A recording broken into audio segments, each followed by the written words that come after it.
Okay, so when you think of classic love stories, what's the first thing that pops into your head? Maybe, big romantic gestures, maybe a happy ending. Yeah, the usual stuff. But today, we're diving into one that really flips those expectations. Actually, it more like smashes them. It really does. We are stepping into the wild world of Emily Bronte's Wuthering Heights. That's right. Published way back in 1847, she used a pseudonym, Ellis Bell.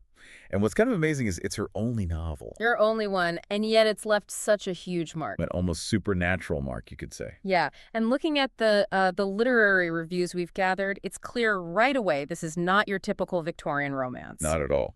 It gets called a, quote, dark, intense tale of passion, revenge, and the destructiveness of obsessive love. Pretty heavy stuff. So that's our mission for this deep dive. Figuring out why this book, which got some pretty harsh criticism initially, is still so powerful today. We'll look at its unique structure, those characters you just can't forget, and how it went from controversial to classic. And Brontë really sets that intense mood right from the start, doesn't she, with the setting.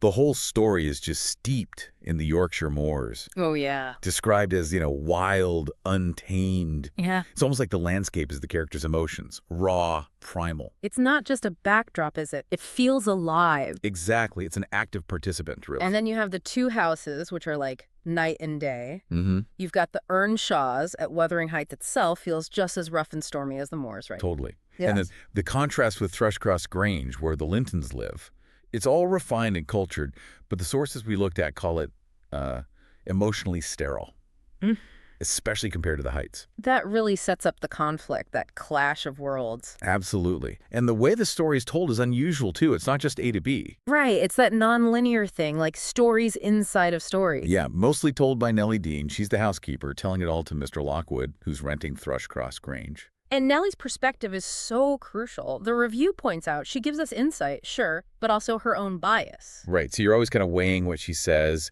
questioning her motives a bit. It makes it complex. You're not just passively listening. It really pulls you in. So you have this wild setting, this tricky narration. Yeah. What's the core relationship that ignites everything? Well, that has to be Heathcliff and Catherine Earnshaw. Heathcliff, the orphan Mr. Earnshaw brings home, and Catherine. They have this incredibly deep, all-consuming bond. All-consuming is the word. It's almost elemental. It is. But the tragedy really kicks off with Catherine's big choice. Uh-huh. The marriage decision. Exactly. She chooses to marry Edgar Linton. And the motivation seems to be, well, social ambition and personal pride, rather than Heathcliff. Even though her connection to Heathcliff is so much deeper, fundamentally. Right, and that one decision just unleashes chaos. It's the catalyst for everything dark that follows. And Heathcliff's reaction, it's not just sadness, it's this consuming bitterness, this need for revenge. Oh, completely. That bitterness fuels the whole Gothic, dark tone of the novel. It warps him. And it doesn't just affect him, it ripples out, affecting both families, across generations even. It gets really dark. Yeah, that's where Brontë takes this idea of love and just twists it into something terrifying. So, looking at the big themes then, this obsession and revenge thing is central, isn't it? Absolutely central. Yeah. Heathcliff's drive for vengeance is relentless. It shapes everything. And his obsession with Catherine, the source material calls it a love that extends beyond death, but also labels it toxic. Toxic is a good word for it. It's passionate, undeniably, but so destructive. I mean, it's not gentle love, that's for sure. It's raw, uncontrollable, and often leads to immense suffering. And tangled up with that is the whole issue of social class. Definitely.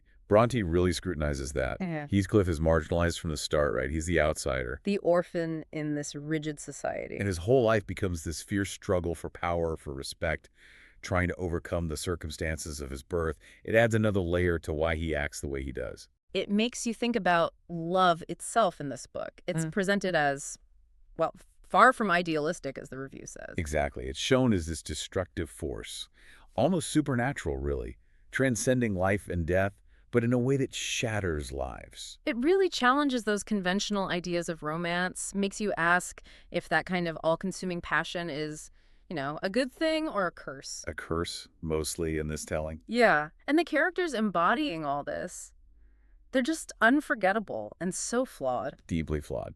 Let's start with Heathcliff. He's often called one of literature's great complex anti-heroes. Right. Brooding, intense, definitely vengeful, but you still feel for him sometimes. You do. Bronte gives him such a backstory of pain and injustice. His actions are often monstrous, yes, but you see the wounds driving him. He's a product of how he was treated. And then Catherine Earnshaw, described as wild and headstrong. And her choices are pinpointed as the catalyst for the tragedy.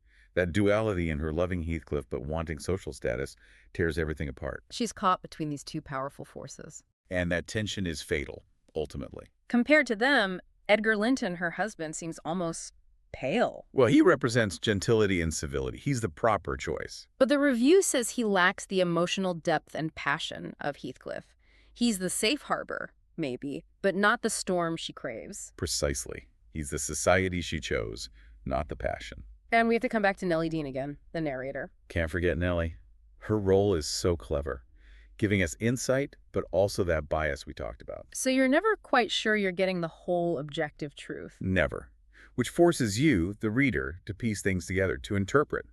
It's active reading.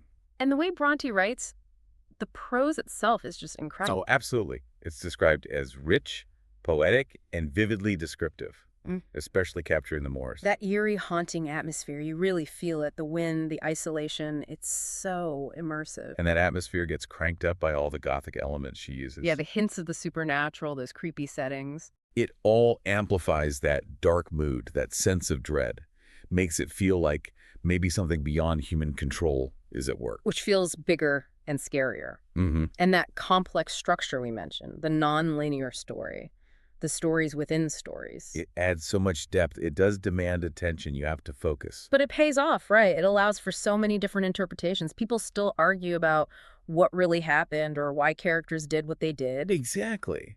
The truth isn't simple. It's deliberately layered, maybe even obscured. Which is fascinating when you think about how it was first received. Oh, the initial reaction was rough. People found it brutal, dark, morally ambiguous. The characters were called unlikable, the relationships toxic, even the narrative structure was seen as confusing by some. It really didn't fit the mold of what people expected from a novel back then. And yet, look at it now. It's considered a literary masterpiece. Quite the turnaround. Studied everywhere for its innovation, its psychological depth. It shows how sometimes it takes time for a work's true genius to be recognized. Definitely. It was ahead of its time, and its legacy is undeniable. You see its influence everywhere. Literature, film. Even music. It's just this powerful testament to the complexity of human emotions, love, hate, all of it. It still resonates. So, wrapping up, it's safe to say Wuthering Heights is definitely not your standard love story. Not even close. It's this haunting exploration of passion, yes, but also vengeance and the really dark parts of human nature. Emily Bronte's only novel. But what a novel, a really unique, powerful piece of Gothic literature. And it rewards readers who like that psychological depth, who aren't afraid of moral ambiguity, and who can face the destructive side of human connection. It really does make you think, doesn't it? Our ongoing fascination with a story this brutal, this intense, what does that say about us?